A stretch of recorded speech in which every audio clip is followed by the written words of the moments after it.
nothing to do with the inflation of the Federal Reserve. It all had to do with energy prices going up for other reasons, and sometimes they can blame labor unions and everything.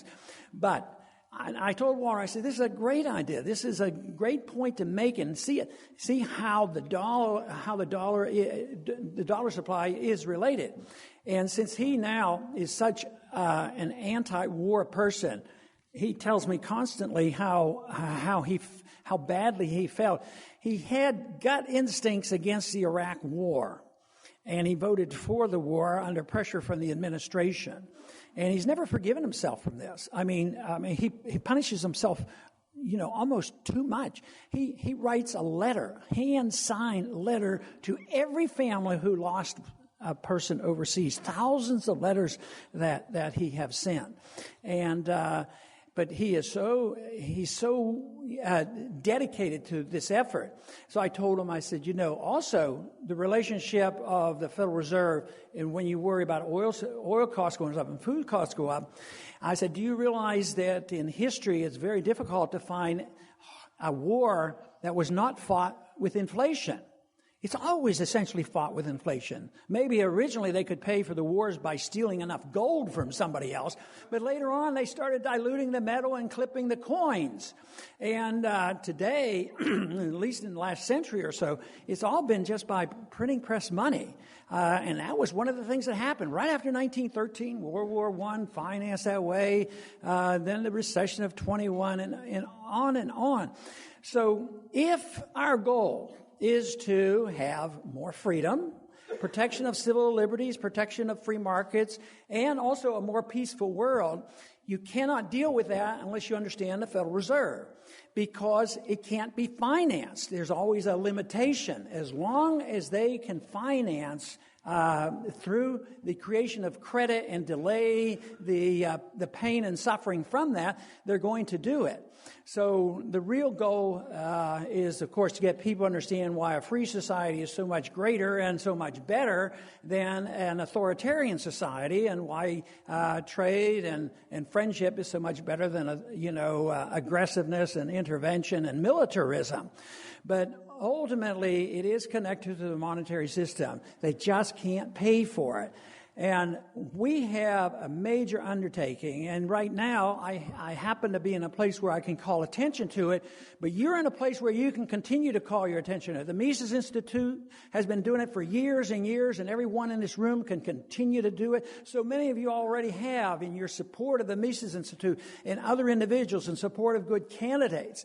And this has been very helpful. But the monetary issue is key, is connected to freedom.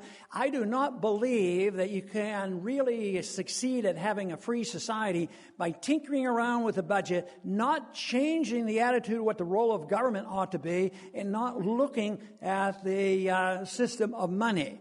The system of money we have today is corrupt. It's run in secrecy, it is evil, it's immoral, it's destructive, and it's confiscation of wealth, as Alan Greenspan admitted many years ago.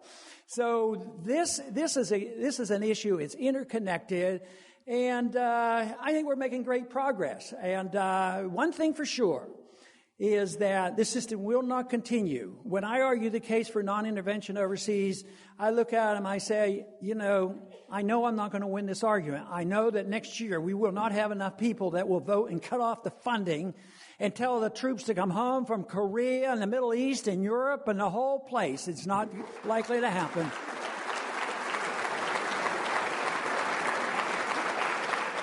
But it will end, because the dollar will end, and that is what we're facing. So it is a major event, and that is a political event. And it could occur quickly, it could occur soon, it could be in a year or two or three, but it will come. And that is why I'm enthusiastic about the preparation that has occurred and the understanding of the young people on why this is so necessary, and why self-reliance and belief in taking care of ourselves and how the system works. It is good to think theoretically why it's good to be free, but it's also good to realize that that is the system that provides the greatest amount of goods and services. I mean, if we care about humanity, if we're humanitarians, we have to believe in a free society. But the opposition so often wins the moral high ground. They say, well, we're the only ones who care about the poor people, so therefore we have to have a welfare state. And we're the only ones who care about those poor people in Iraq and Iran, and we're going to give them liberty and take care of them. So they're always trying to grab the moral high ground. So we must grab the moral high ground and defend the cause of liberty. Our liberties and our right to our life comes from us in a way totally separate from government. It comes from our Creator. We're born with this. The job.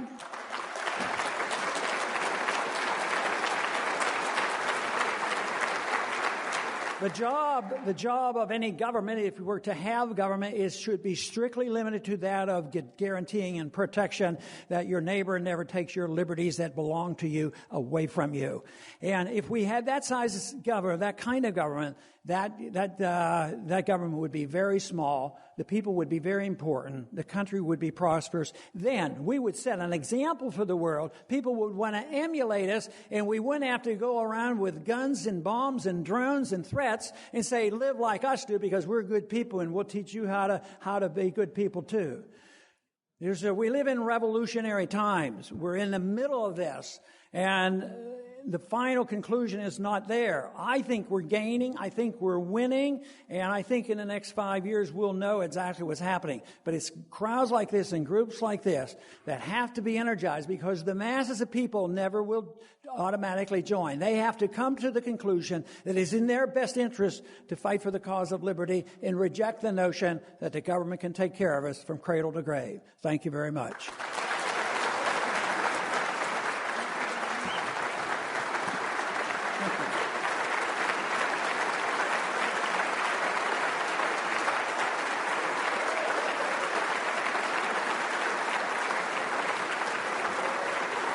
Thank you.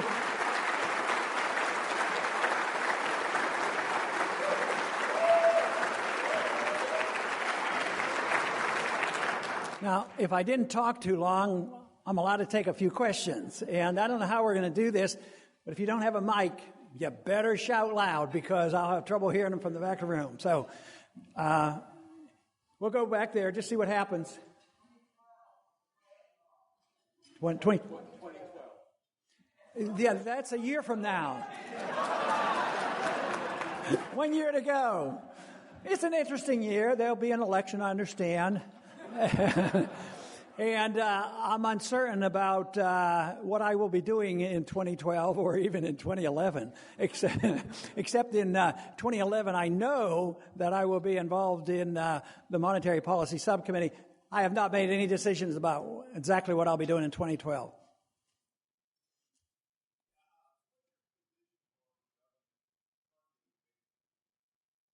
Funding of basic research. I don't think the government should fund basic research.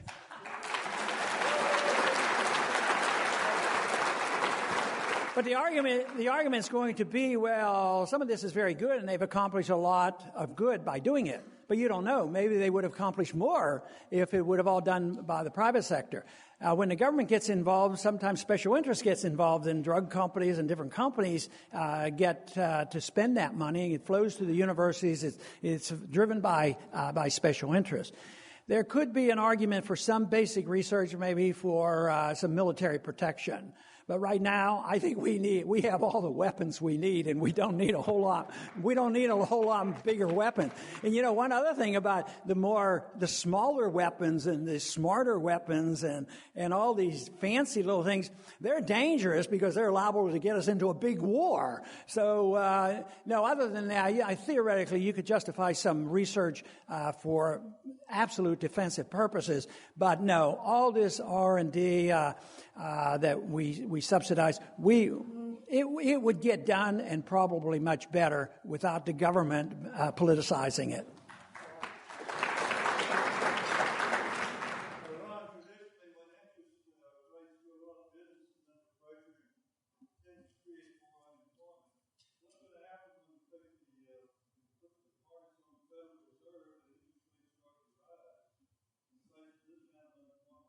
Yeah. Right. He asked about what will happen when the interest rates go up, and they will go up. Even this last go around, they didn't lower the interest rates like they really expected them to. And although they have a lot of power and they do regulate and they keep interest rates lower than